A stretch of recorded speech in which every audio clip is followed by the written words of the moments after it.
I didn't know this morning. Crazy, right? Not really typical for December, first of December. The Arctic blast or whatever causes that, it's at front. I'm gonna make sure I can still I'm ready for spring. My daughter was in her senior year at University of Bedford, so she and her girlfriends all was off campus in Oh, it was a great day. beach house at Early for Wow. the year. Great fun. We're getting texts from her the other night. I like the clear glass. Oh, right on the ocean like that. I had that. We can't get it any warmer than 51 degrees in here. I'm like, no kidding. Like, it's not a house built for the winter. So my husband went down with a shrink wrapping kit for the windows. Yeah. I've done that before. That actually works. It does. It like stops the draft and I'm not kidding. They have a new book, I think, it's close here, seriously. I don't know, it's come out, it's very effective. What? Nickerson Elementary School. Yes. Yeah. That's right. And I think the superintendent is gonna give it to her. Is that a big contract? Yeah. Crossroads. 58 years. Well, I know my backup plan. Does a Facebook poll. Gets me right up. Oh, come on. Right, that's like threatening me.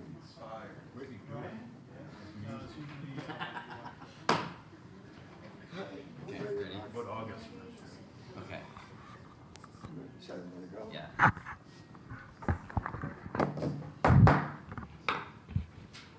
Good evening, everyone. I hereby call this meeting of the Skowhegan Select Board to order at 5:30 PM on Tuesday, December 9th.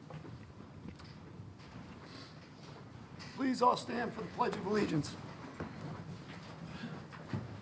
I pledge allegiance To the flag of the United States of America and to the republic for which it stands, one nation, under God, indivisible, with liberty and justice for all.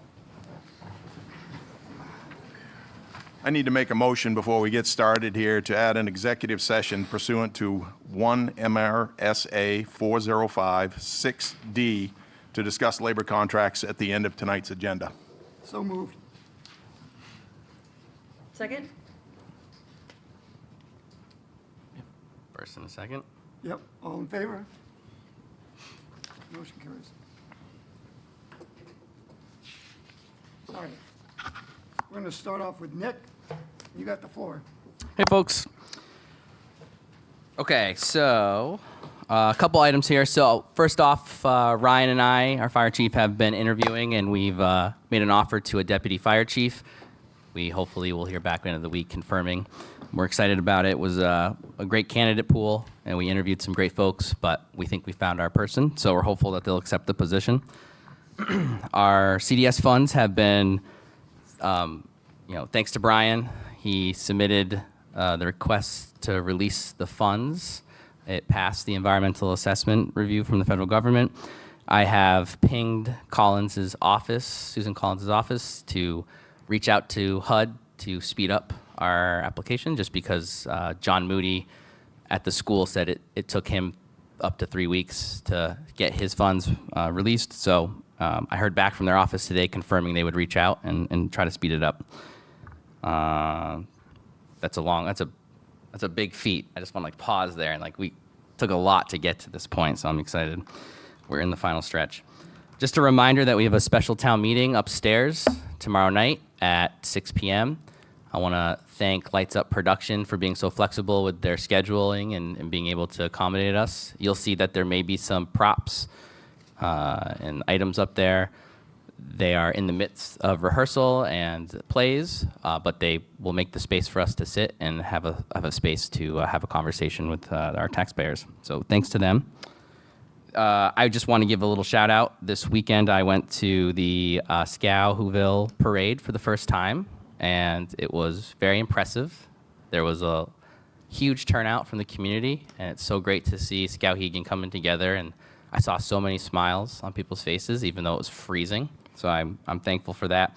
And I also attended the Festival of Trees And again, by the Chamber of Commerce, what a cool event. A lot of community members and a lot of businesses came together, and it was just great to see the trees and the community come through and just recognizing all of our businesses supporting one another. It's great. And just one more reminder that we are in winter season and to slow down in town, especially when it's snowing and our highway guys are out. They do their best to plow the roads in a timely fashion. But, when it's continuously snowing for 24 hours, those folks are working long, long days. And it's important that when you see a plow truck coming, you give them enough room on the side of the road and you slow down. That's it for me. Okay, we're going to move on to department and committee reports. And we'll start off with Chief Bucknam.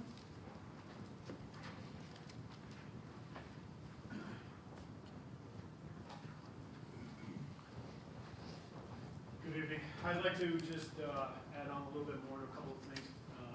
Town manager mentioned one, being the roads out here.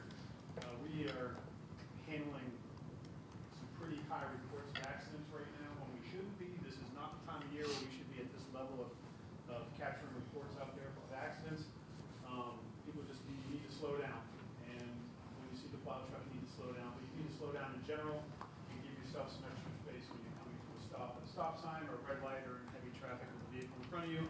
Because the roads are still icy, black ice is out there. And once you start to slide, you're not going to be able to catch yourself in time before you have an accident. Second, the Scout Whoville Parade, an amazing parade. It is every year, but this year was bigger, better. There was so many people lined up on Madison Avenue. I was shocked when I saw how many people were out there. It was absolutely phenomenal. And I'd like to thank all the business owners that stayed open during that whole thing, allowing people to come in and out, warm up real quick, get back out into the festivities. I think it really made for a smooth parade everywhere that was out there. So other than that, that is all. Thank you, Chief. Brian?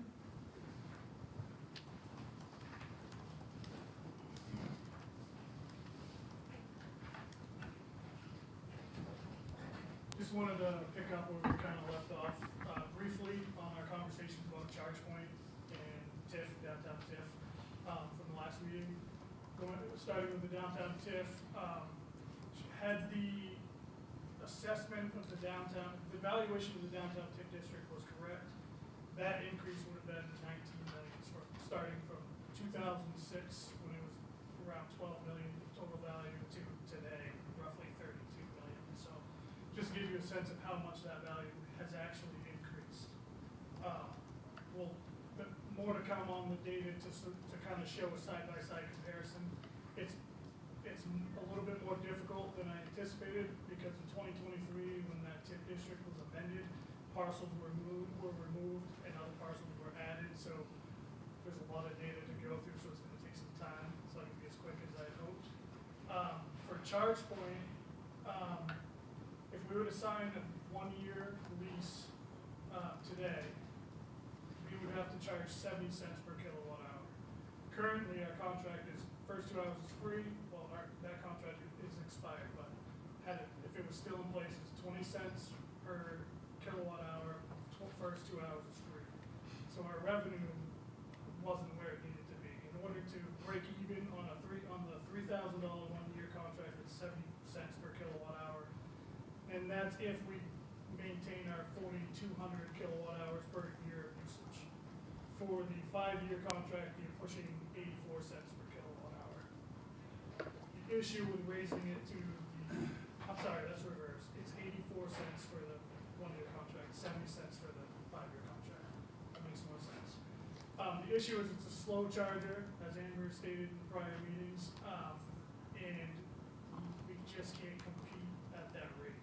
They're going to go somewhere else for a faster charge at a lesser rate, unless they happen to be shopping downtown. So I would caution that we may see a drop in usage and we wouldn't hit our revenue targets to cover the costs, if that's the intent of the board. Did you review the lease to see who is responsible for damages? So if our lease hadn't sunset, they would fix the unit at no cost. But because we're not under contract, we're on the hook. So- But did you hear me say the minute we signed the new contract, all of a sudden the next day it got vandalized? I'm kidding. Thanks, Shelby, for laughing. That mic is not on. I'm hearing that they can't hear it. It's on the back. So yeah, we're on the hook for those damages because there was a lapse in the contract. But when we are under contract, those damage, if it is vandalized, it's covered.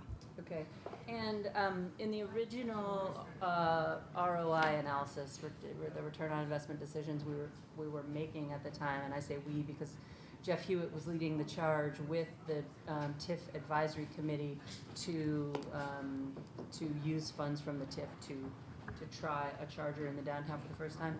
There was consideration of other speeds of chargers at other rates.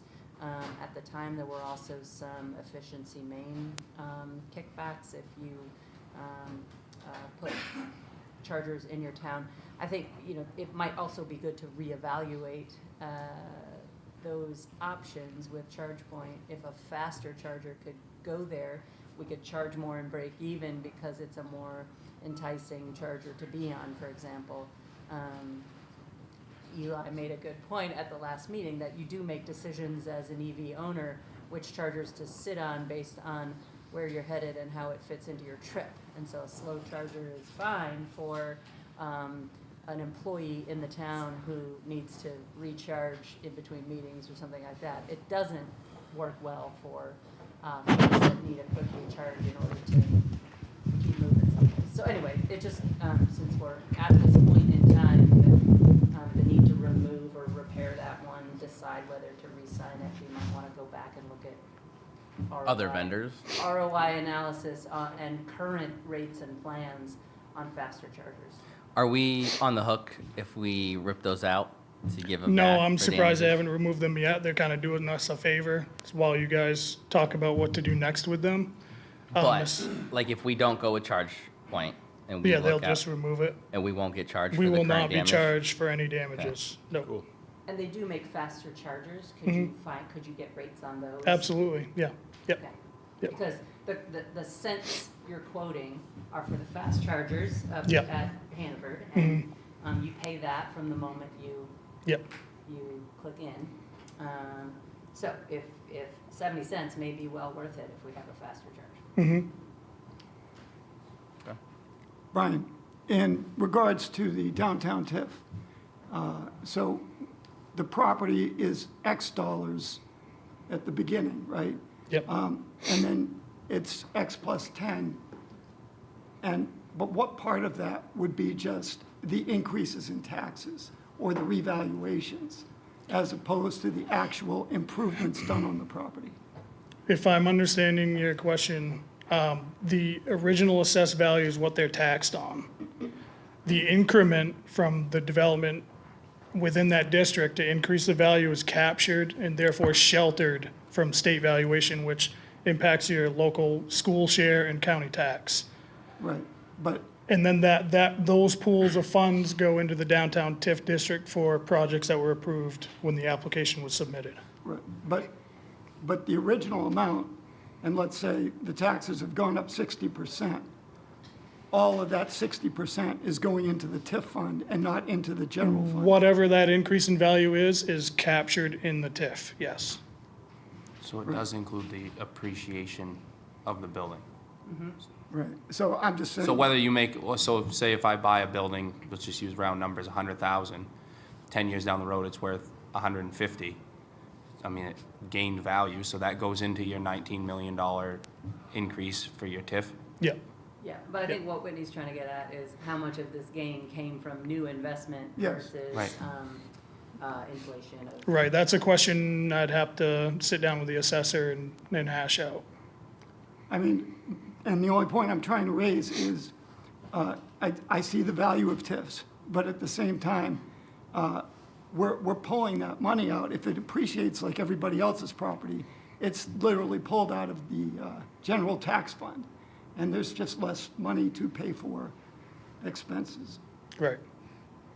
Okay, Thank you. for less money to pay for expenses. However, if that TIF didn't exist, the state's gonna say Skowhegan's wealthier, therefore they can pay more share. We lose revenue, state revenue sharing goes down, our county tax goes up, school tax goes up. So that's what we need to kind So- of balance. Right, so that's what we really need to sit down and Yes. analyze. Yes, See that's what I was referencing What before. the net is, yeah. And I Yeah. think I had sat down with Jeff Hewitt prior to him leaving and going through that. So Mm-hmm. I think that analysis will be really important for us Yeah, moving forward. yep, Okay, thank you. yeah, that's it. Economic impact as well? Or What's that? is there an economic impact measure, Oh, I mean, projected economic impact measure? it's in the application. I don't know what that number is, Okay. but I could bring that to you guys next meeting. Okay, cool. Thank you, Brian. Yep. All right, the next victim, Donald Zaleski. Thanks, everyone. Long time no see. I'm going to the Maine Rural Water Convention in Bangor tomorrow. I think it'll be our first appearance ever. One of the things I'm doing that we haven't done is outreach, and this is one of the things. There's professional development, and there's also, we get our story out there and we get resources. We can see what other plants similar to us or same struggles, and it's a really good opportunity for us. There's two big conventions in Maine. There's the MOWEA. We have an acronym problem in wastewater. There's MOWEA, and that's every year at Sunday River. And then there's Maine Rural Water, and that's this time in Bangor every year. So my hope is to participate in this one and we'll participate in more. I'd like to give a shout out to Jason Finley. I don't know if anyone's paying attention to other towns in Maine, but Livermore Falls is going through a major repaving fiasco right now. So the DOT came in and they said, we got to repave all this road, be ready, and they kind of kicked the can down the road. And so what's happening is there's all this clay pipe existing under the roads. 50-year-old clay pipe, and who's responsible for that? The owner is responsible. So they kind of played like, well, who's at fault and what do we do? And now the town's $2.7 million all at once doing this massive repaving with DOT coming right behind. And so it's a nightmare. It's a nightmare for the town. Our highway commissioner, Jason Finley, has been proactively relining Madison Ave. We've been doing $40,000, $50,000, $60,000. If you go through our reserve budget, you can see where it's been pinged from Vortex. So these relinings, they reline that clay pipe. It's like 60-year warranty. It's like a really good deal. So anyway, Jason, I came into the end of this, and looking back, I realized how good of a job Jason has done. And so it's easier on the town if we do these little snippets, right? And it doesn't cost us millions all at once. And so that's what we've done with Madison Ave. We're getting it paved. We've relined it. We've done everything right. So that's a success story. Yeah. Right. Cool. Thanks, guys. Thanks, Natalie. Okay. It's too bad he's not here to hear all those compliments. Cindy?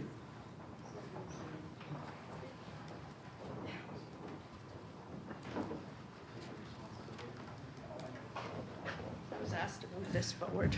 Can't see on the cameras. Okay. All right, so everybody who's been up to the recycling centers noticed that all the recycling bins have been moved inside for the winter. So please continue to bring your recyclables. We have our 2 new doors installed, working. Still working on teaching people, one's for entering, one's for exiting, but we're getting there. Got to get some new signs. But they're working great, a lot easier to get in and out of there. So please keep bringing your Christmas package boxes and everything. The trailer downtown, I will say that we've emptied it twice already, full. So it's a great asset for our downtown businesses and anybody else who wants to use it for cardboard and mixed paper. So definitely getting a lot more material from down there. I just wanted to announce that next Wednesday, December 17th, we will be closing at noon. I take the attendance out to a Christmas lunch. We have signs that'll be going up tomorrow. It's been put on our Facebook page. And then, of course, we will be closed Christmas Day and New Year's Day, just like the rest of the town. But just want to get it out there because I know people still show up, so. Other than that, things are going good. We're looking at forklifts and stuff like that. Had some repairs and some downtime, so we're figuring that out right now. And the carcasses and everything have kind of slowed down, but just a reminder, please don't put them in the compactors. They're just frozen, you can't smell them. You can after a while, trust me. And when you pull the bins out, the compactors, when they're full and they come to pick them up, stuff falls out. So we get to see it all. So please, please. The other thing too is down at the wood pile. It is very hard to sand and salt down there, so please be careful if you're using the wood pile. There could be some icy spots, so please just be careful down there. And that's about it. Thank you, Cindy. Last but not least, Gail Pilot. Oh, you have Denise. Oh, I'm sorry. Denise, you're already up. Why don't you come? All right. First, I really want to thank everybody that was involved, the sponsors, the volunteers, the donations we got for our community Thanksgiving dinner. We were very thankful, and we were able to feed 360 people. That's 30 turkeys, pounds and pounds of veggies for prepping the day before. So I just want to thank everybody that made it successful again. Also, we have some upcoming winter programs, still taking registrations for some, wrestling, cheering, and our full brochures out. Our rec and travel basketball teams have started. We have 19 teams this year, which is quite large. So one gym, trying to use the school gyms we are, so basketball season is on a roll. We have a couple special events coming. December 21st, we have a winter carnival that's free for community. We'll have a bunch of events. We also have a movie night, family movie night again. We did one during Halloween, which was very successful. We did it outdoors. The same night, the 21st, we'll be doing it in our gymnasium on the big screen. So we invite everybody to come from the Grinch movie, popcorn, candy, and just some family fun. Our ice rink is up on the courts and being flooded, so we will post when that will be fully open with our hours. So we're looking forward to that. With the cold weather, I think it's going to be hopefully a little earlier. So I think that's all I have right now. Thank you. Thank you, Denise. Okay, Gail, your turn. Okay, I'll start off with good things first. I just want to acknowledge the front office staff because we've had a couple of rough months with our printers and taxes and absentee ballots, and I can't tell you how much I appreciate them. I have their backs and they have my back. They are a great staff. Renee is our super person with our new dog program. She's going to be teaching everyone how to do it. It's a new program the state went with. I don't understand it. It was fine the way we did it. I don't understand. I don't like to do new things, so. And then Larry with day-to-day running and cashing us up and doing reports and being my guru with taxes. And Jen is my guru with Bureau of Motor Vehicle reports, because right now, with all of our printer problems that we had, I probably have 7 or 8 reports that need to go down to the state. So we are diligently working through those. And Lori Greenleaf, who also helps, she's in the back office, and usually voter participation history does not have to be down to the state until sometime the second week in January. But we got our figure, and Lori came back today from a couple of days off, and she came in my office, and we were right on the button, 2170, and I sent it down to them, so we are guru good on that. I like that. And now for the bad stuff. Just want to let everybody know that 2024 taxes, notices will be going out sometime in January for a February foreclosure. So I will do more updates and give the actual date of foreclosure. I haven't even printed out the sheet to see how many we have. I do know that there's some people that I usually approach them in the beginning, and they've already paid theirs, so that's good. So I'm hoping when I press that button, we have few that we have to worry about. So other than that, that's it. Thank you. Thanks, Gail. Okay, we're going to move on to conflict of interest disclosure. Amber? I have none. Ethan? I have none. Kevin? I have none. Elijah? Me neither, none. I have no conflicts. We shall move on to select board items. Amber? I'll be brief. Happy holidays. It's a busy season. It's a lovely time to see family. And I just acknowledge now with a very large staff that I work with that this is both a wonderful and a difficult time for people. So have compassion. And I have a quick feel-good story about animals and the transfer station that I feel like maybe we just need to clear this, sort of clear the air here. We had a little kitten once that used to like to ride on my Chevy pickup truck underneath the wheel well. And I rode to work one day, and that kitten hitched a ride with me to work. I let my employee take my truck with trash up to the transfer station. The kitten jumped off at the transfer station. The dutiful attendant who knew our truck paid attention to when the kitten appeared, and that my truck had been there just before this kitten appeared up at the transfer station. So I get a call down at Main Grains, and he says, "Are you missing a kitten by any chance?" And I said, "I have no idea." So I go home, I'm missing the kitten, and sure enough, I go up to the dump, and there it is, perfectly fine. But it had hitched a ride from my house to work, from work to the transfer station, and was found safe and sound, and we got the kitten back. So there are good pet stories that come out of our dump. One every 100. Yes. Oh my I used to gosh. live in a small town where people know what you drive. All right? That's awesome. That's a great story. Ethan?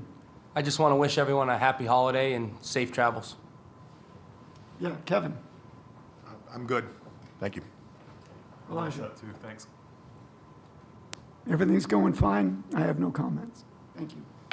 We're going to move on to items by the public. So please step up to the mic. This will be a first if no one says. Wow. All right, we have no items by the public. So we're going to move on to the public hearing. So I'm going to open the public hearing to adopt the 25-26 General Assistance Ordinance Appendices A through H. Is there anyone who wishes to speak? I'll briefly, sorry. These are guidelines set out by the state every year. We have to adopt their general assistance maximums. And long story short, you can only make so much income. You can only have so many members in a family, et cetera, to qualify. And so every year the state updates it. It's a state program where we just have to adopt it. We don't really have a say in it.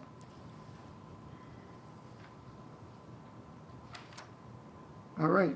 Anybody else would like to speak? All right. Hearing none? You should have a motion. Oh. Someone should entertain a motion to adopt. I make a motion to adopt the Isn't it general halfway? assistance ordinance and updated appendices. Second? All right, we got a first and a second from Ethan and Amber. All those in favor? Motion carries 5-0. May I ask a general assistance question before we move on from the topic of general assistance? Sure. Do we have, or is there a way for us to know, even, doesn't need to be right now, just general numbers of people that come to the general assistance office looking for support? I can pull it. Okay. It's my first year with this town, so I won't have the numbers for here, but Okay, I'd love to know kind Certainly. of what is the demand and the need, and are we meeting that need? I can tell you this year was a little higher. When the federal government was shut down, we did see more traffic than what this town would usually see on a non-governmental shutdown Okay. fall. So, but I can get those numbers. Okay, that'd be great. Okay, we're going to move on to the consent agenda to approve the minutes for the select board meetings of November 25 and December 1st. I move we approve the minutes with spelling corrections that I already sent in for November 25th and December 1st. I second. Okay, we have a first from Amber and a second from Kevin. Are there any corrections besides those? Just spelling corrections, nothing substantive. Which Angel's already made. Okay. All right, all those in favor of approving the minutes? Motion carries 5-0.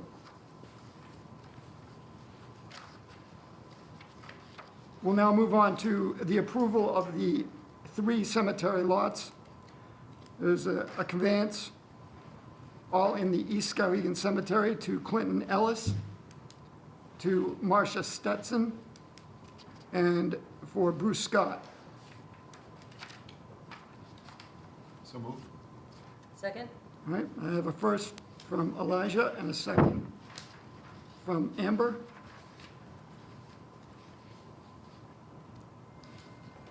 Any discussion? Seeing none, all those in favor? Motion carries 5-0.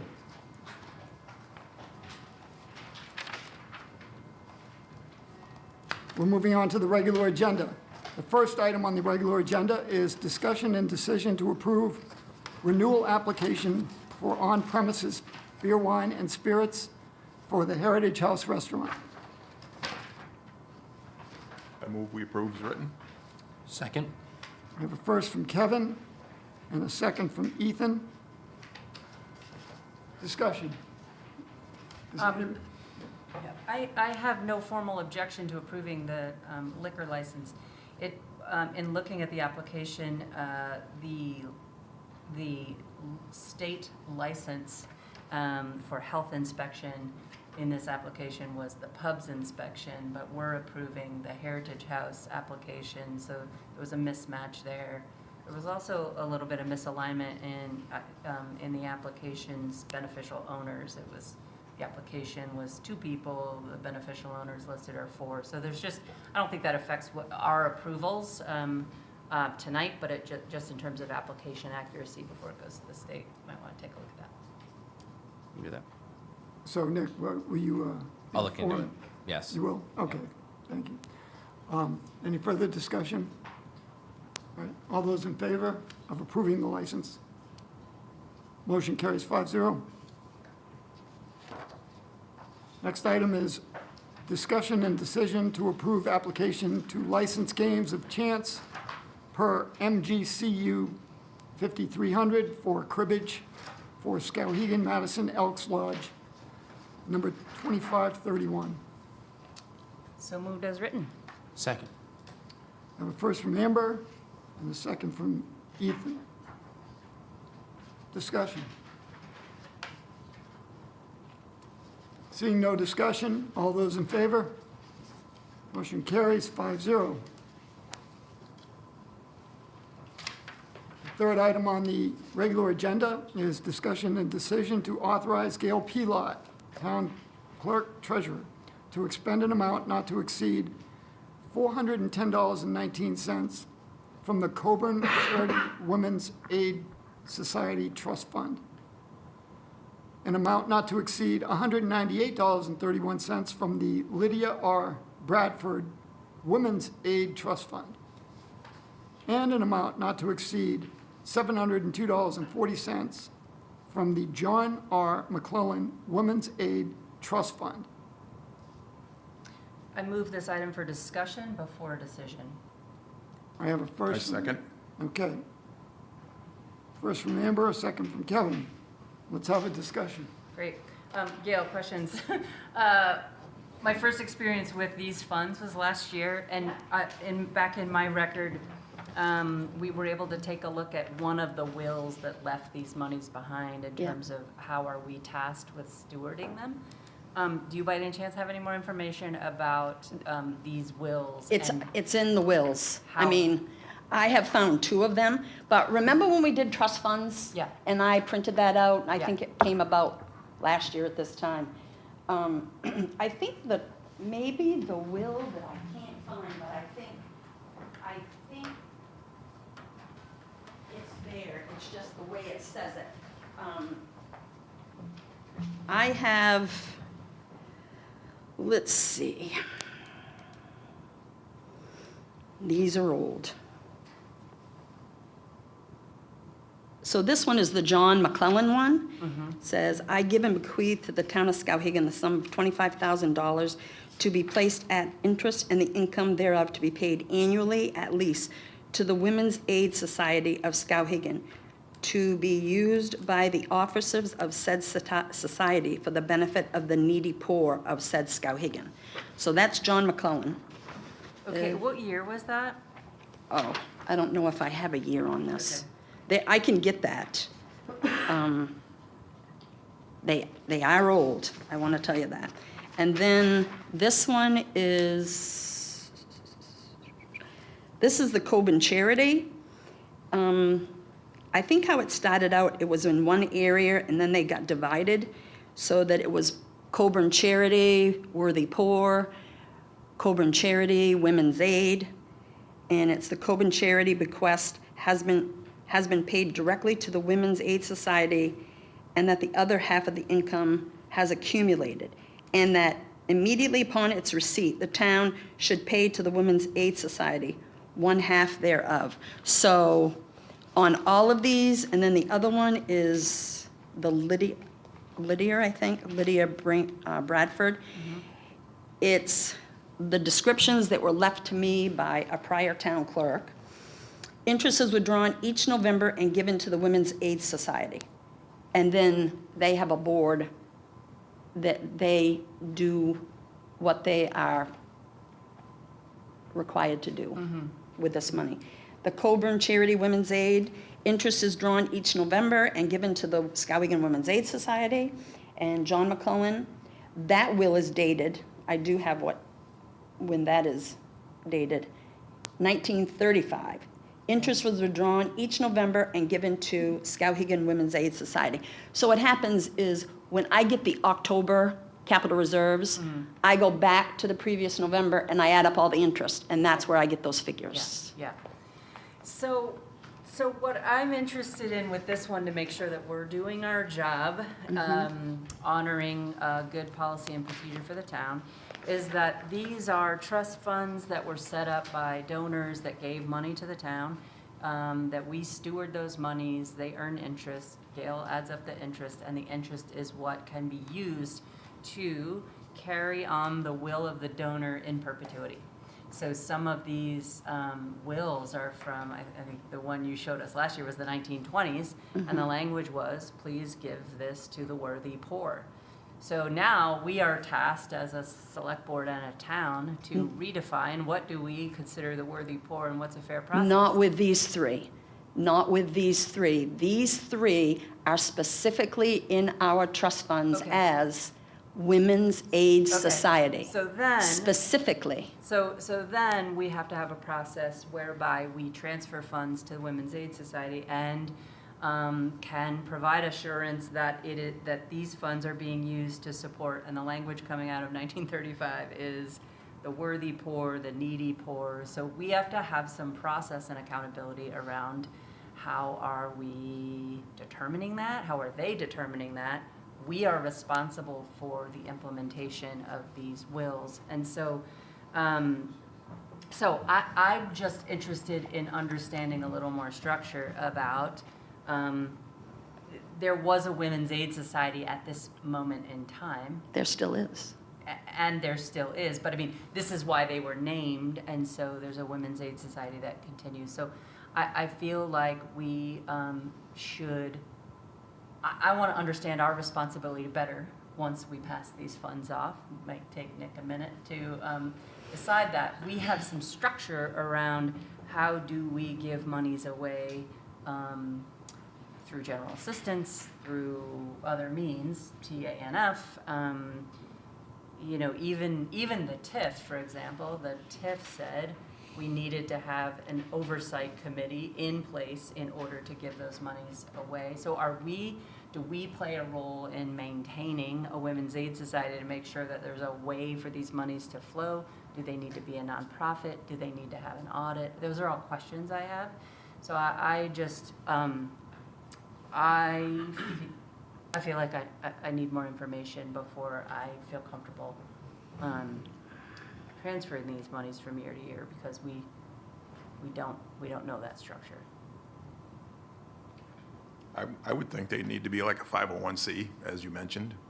They would have to have some kind of structure like that, because they have to be accountable for those funds and be able to show where Right, those and a monies 501c3 went. structure would file a tax return. You would know how monies are being spent in a charitable way, but I don't see any formal evidence that the Skowhegan Women's Aid Society has 501c3 status in the state, Secretary of State.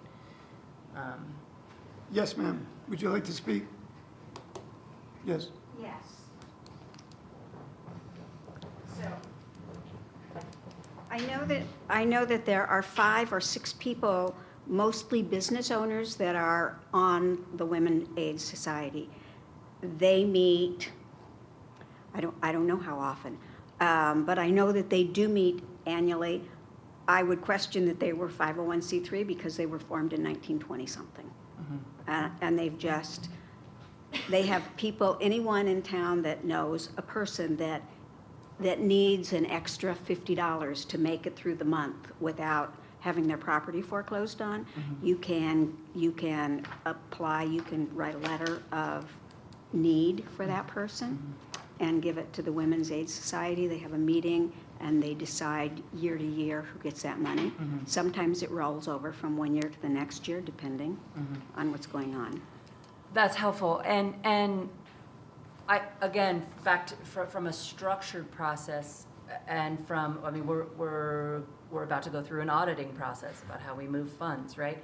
Should these funds be dispensed by a 501c3? If they should, for good process, then is there a role for the Skowhegan Women's Aid to be making recommendations to a town stewarded nonprofit like SEDC or whatever entity in the town? So not that maybe there is a voice, but should it be coming from an auditable trail? And then, you know, the other reason why I just think structure is important here is that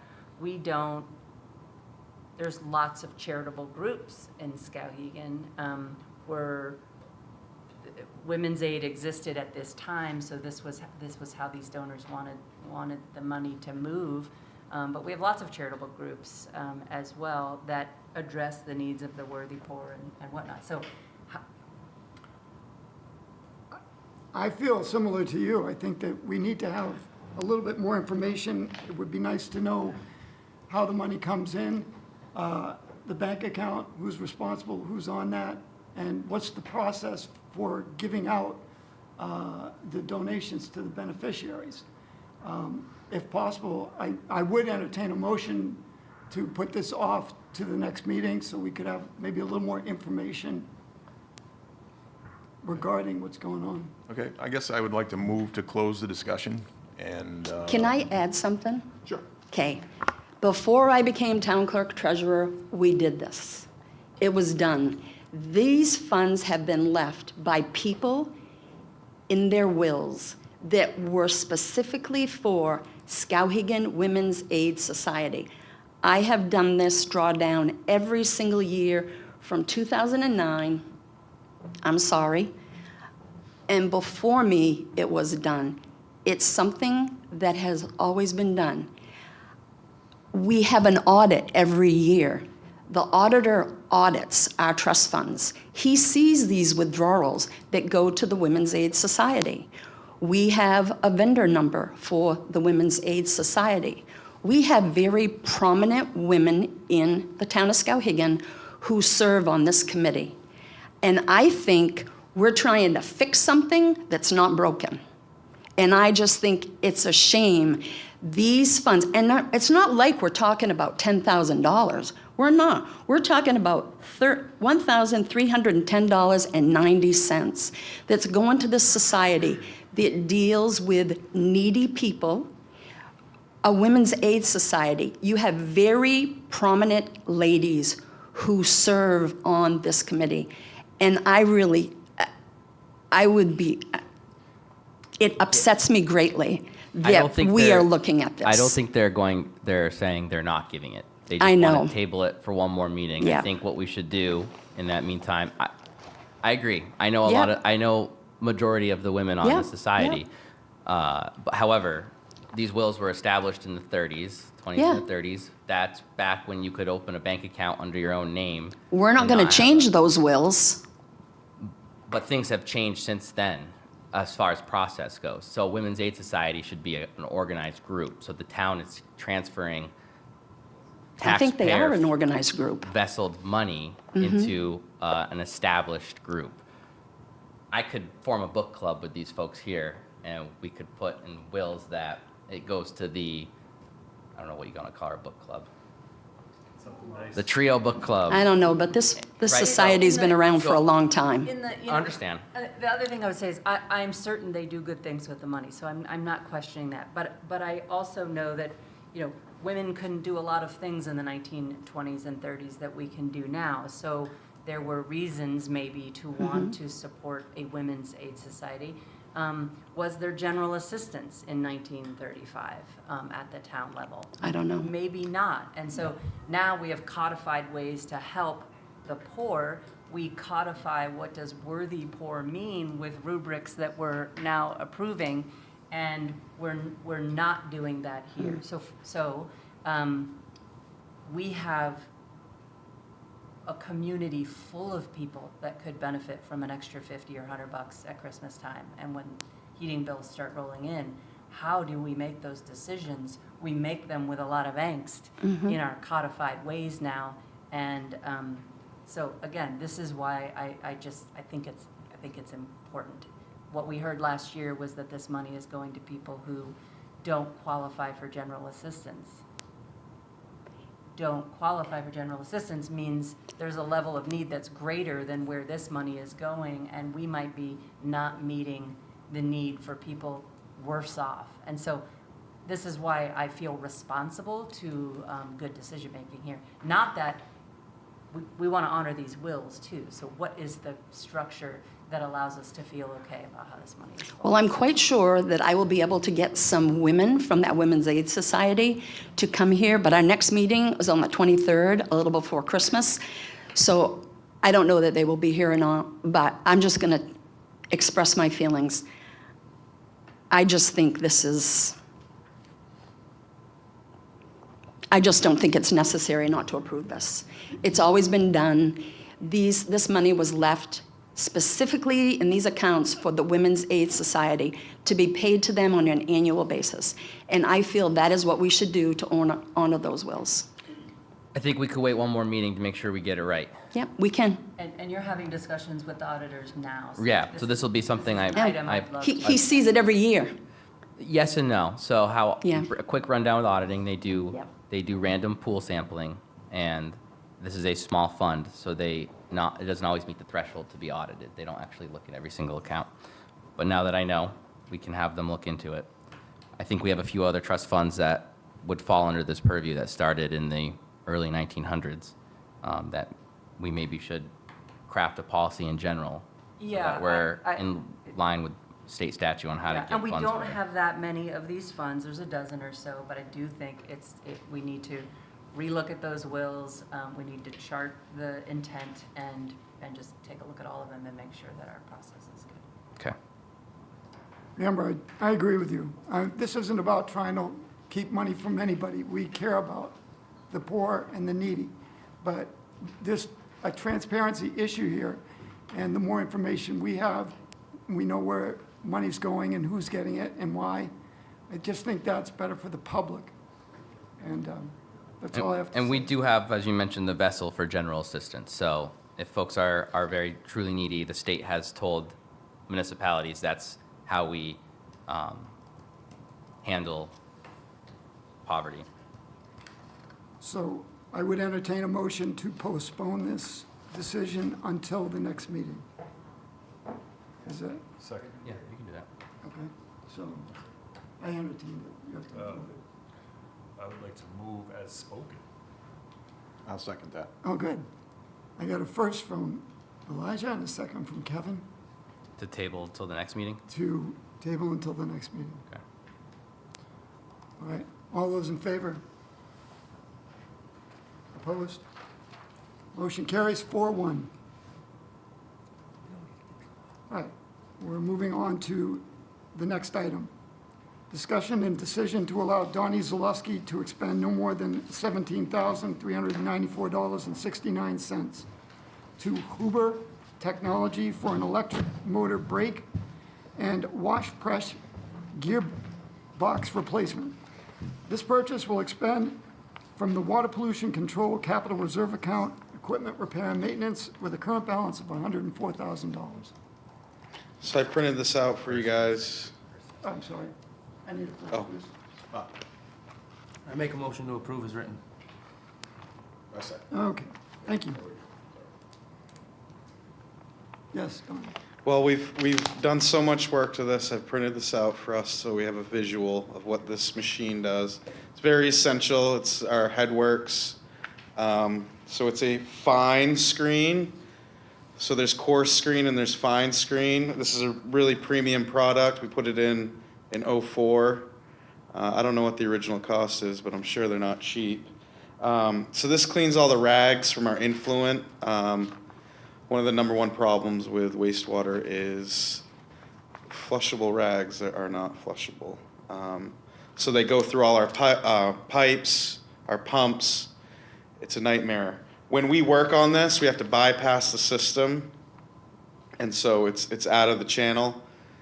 We immediately rag up all our pumps. It's crazy how quick it is. So super essential. It stinks that we have to put this money into it, but I put this printout. It's really cool. So it's a step screen. So on this diagram, what it's doing is the material's loading up onto the screen, and then there's another screen, and it's stepping up, and so it's rolling all the debris up, and then it falls into. So that's it rolling up the step screen, and then it goes into, on the back page is the wash press. And this wash press, it washes all the rags, and presses them, wash press. And then it cleans them, presses them, dries them out. On the back here we have volume and weight reduction of 75%. This is the important number because we pay for weight when we go to the dump. So this washes it, it prepares it, it dries it, and then we lime it, and it goes to the dump. So we've had it for 20 years. We just did a second 10-year rebuild, and we discovered that this gearbox was damaged and the brake was damaged, and we want to get it fixed. So I'm hoping this lasts. And remind me, is this where we have 2 days of free labor with these folks? We did. I got a little picky with them. I wasn't happy with some things, so I got some free labor from them. So, which is huge for us because they fly these guys in, and it's like $5,000 a day. So, What's the alternative? The alternative is we rebuild the boxes, and I've kind of priced that out loosely, and so we're in this like gearbox conundrum zone where the price of this gearbox is we got a 10% off, so it's about $6,000. And so when you're in that zone, you get like a rebuilt kit for like $2,000, and then maybe it costs you like $3,000 to put it in, and then you're rebuilding a 20-year-old gearbox. So it's like, And it doesn't last as long. Yeah. potentially doesn't last as Are long. there alternatives to this machine? What do towns use that aren't using this? Well, this is the top of the line machine, Yeah. Huber, so, Cool. yeah. And we've gotten 20 years out of it, and I want to get another 10. So if we get another 10 years out of it, this machine will have paid for itself time and time again. And we're legally obligated to keep it running, but. But that's like a best practice thing, so.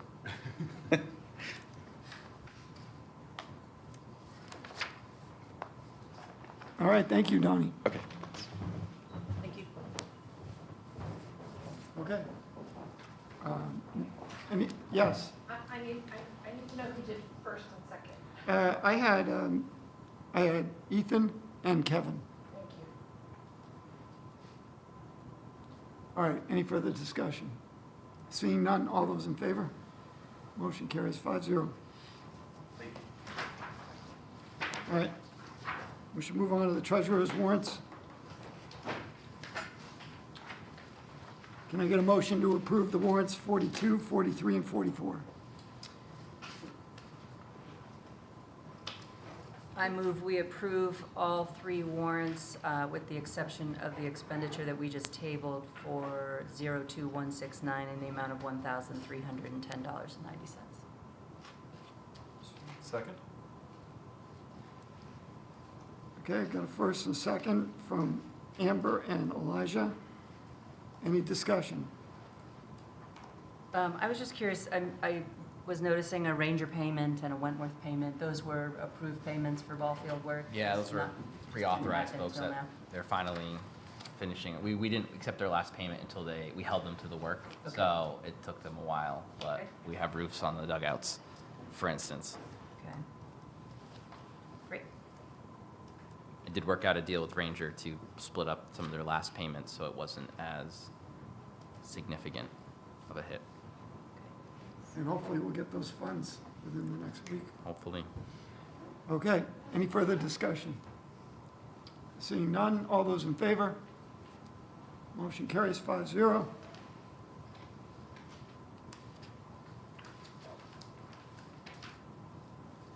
Do we have any updates on unfinished business? No, I don't.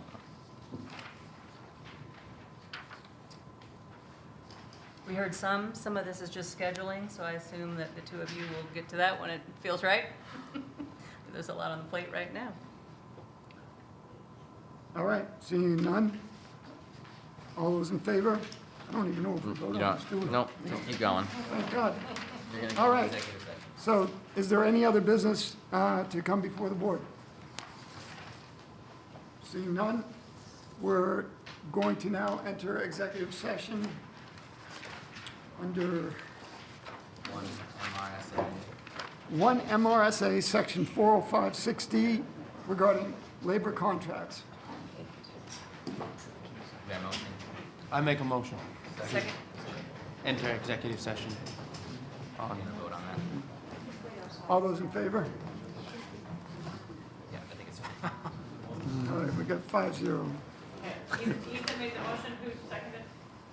I did. Amber? Amber did. Yep. Thank you. Everyone's falling asleep. They will sign documents, so you can bring them up to sign. Okay, yeah.